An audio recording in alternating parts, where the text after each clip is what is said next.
নাই আমার, ওরাও জানে। প্রশ্ন করছে যে এটা দুইটা খুলে দেখছি, নাই এটা নাই কেন? আলেম আপনি দেওবন্দে পড়েছেন, হাটহাজারিতে পড়েছেন, ওই বাবুনগরে পড়েছেন, তারপরে কোথায় কোথায় পড়েছেন, আপনার রহমানিয়াতে পড়েছেন, দলিলটা দিন। এটা শিক্ষিত মানুষের কাছে আলেম ধরা খেয়ে যাচ্ছে, এই জন্য বিপদ। দলিল সহ পাচ্ছেন। রফুল আয়দেন করা সম্পর্কে ইবনে মাসউদ থেকে হাদিস নিয়ে এসেছেন আবু দাউদ রাহিমাহুল্লাহ। ইমাম আবু দাউদ 202 হিজরিতে জন্ম, 275 মৃত্যু, কত আগে ফয়সালা করে দিয়েছেন। আজকে কেন কামড়া কামড়ি করবো আমরা? কামড়া কামড়ি করার দরকার আছে? তিনি হাদিস নিয়ে এসে ইবনে মাসউদ রাদিয়াল্লাহু আনহু একবার রফুল আয়দান করলেন।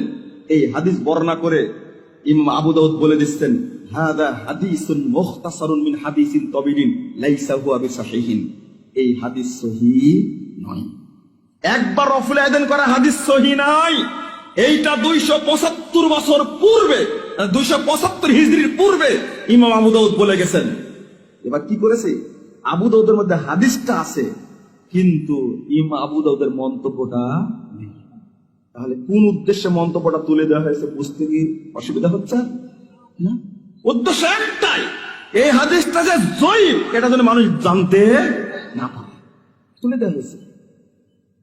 রফুল আয়দান করার হাদিস আছে 400 সহিহ হাদিস বর্ণিত হয়েছে, 4 শতাধিক। শুধু কুতুবে সিত্তার মধ্যে প্রায় 51-52টি হাদিস বর্ণিত হয়েছে। সহিহ বুখারীতে আসছে আপনার 5টা, 735, 36, 37, 38, 39। সহিহ মুসলিমে এসেছে 5টা, 897, 98, 99, 99, 98, 99, 91, 90, 91। তারপরে আপনার আবু দাউদের মধ্যে এসেছে 16টি, ইবনু মাজার মধ্যে এসেছে 11টি, নাসাইর মধ্যে এসেছে 13টি, তিরমিজির মধ্যে আসছে 1টি। মোট প্রায় 51-52টি হাদিস বর্ণিত এসেছে কুতুবে সিত্তার মধ্যে। একটা হাদিস জয়ীফ হওয়ার কারণে সব হাদিসগুলো কি হয়ে গেল? বাতিল হয়ে গেল। সব হাদিস ছেড়ে দিয়েছে। সবচেয়ে কুকর্ম যেটা, সবচেয়ে খারাপ যেটা, একজন ইমাম, একজন খতিব দাঁড়িয়ে বক্তব্য দিচ্ছে যে আসলে রাসূলের যুগে সাহাবীরা গোপনে বগলে পুতুল রাখতো, তো এই জন্য আল্লাহ রাসূল রফুল আয়দান করতে বলেছিলেন। এখন বগলে পুতুল রাখি না, রফুল আয়দান করা লাগবে না। ওহ, যদি আজকে উমরের যুগ থাকতো, ওকে ফাঁসির কাস্টে ঝুলানো হতো। তুমি সাহাবীদের বিরুদ্ধে মিথ্যা অপবাদ দিলে কেন? যে সাহাবীরা মূর্তির বিরুদ্ধে সংগ্রাম করেছেন, মূর্তির বিরুদ্ধে সংগ্রাম করতে গিয়ে জীবন দিয়েছেন, তারা কি গোপনে বগলে পুতুল রাখতো? এত বড় ডাহা মিথ্যা কথা কোথায় পেলে? প্রথম কথা, এই একটা কথা বলার জন্য জাহান্নাম তোমার জন্য রেডি, বেশি নাই। সাহাবীদের উপরে অপবাদ দিয়েছে। আর একটা জিনিস হলো কি, খুব চমৎকার করে একটা হাদিস তৈরি করেছে, আব্দুল্লাহ ইবনে জুবায়ের থেকে হাদিস তৈরি করেছে এর মর্মে যে আব্দুল্লাহ ইবনে জুবায়ের রাদিয়াল্লাহু আনহু একদিন দেখলেন একজন ব্যক্তিকে সালাত পড়তে। তো ঠিক ওই মুহূর্তে আব্দুল্লাহ ইবনে জুবায়ের বলছেন, রফুল আয়দান করতে দেখেছে, রফুল আয়দান করতে দেখেছে।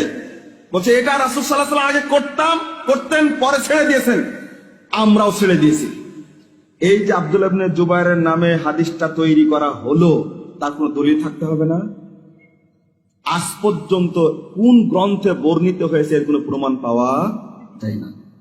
একবারে টাটকা, নগদ, কাঁচা জাল কথা, কাঁচা কথা একবারে।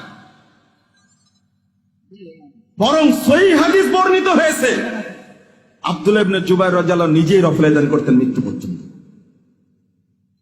তো সহিহ বুখারীর 5টি হাদিসকে খতম করার জন্য এই আব্দুল্লাহ ইবনে জুবায়ের রাদিয়াল্লাহু আনহুর নামে এই হাদিসটা সহিহ বুখারীর 102 পৃষ্ঠায় টিকার মধ্যে যোগ করে দিয়েছে।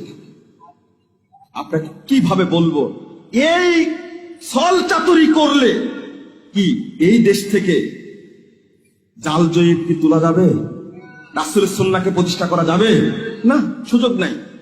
মনে রাখবেন আপনারা, আসিহা সিত্তা মানে 6খান সহিহ কিতাব নামে যেভাবে প্রচার করা হয়েছে, এইটা কিন্তু মুহাদ্দিসগণের পরিভাষা নয়। কুতুবে সিত্তা 6খান মূল কিতাব এটা বর্ণিত হয়েছে। আলবানী রহিমাহুল্লাহ তিনি নিজেই বর্ণনা করে দেখিয়ে দিয়েছেন যে এইগুলো জয়ীফ, এইগুলো জাল। আচ্ছা বলেন তো 6খান সহিহ কিতাব, এই কথা কি ঠিক? যেখানে আবু দাউদ হাদিস বর্ণনা করে বলছেন হাদিসটা জয়ীফ, তাহলে আবু দাউদ সব হাদিস সহিহ? তিরমিজি সব হাদিস সহিহ না? তাহলে যদি তাই হয় আপনি একটু ভাবেন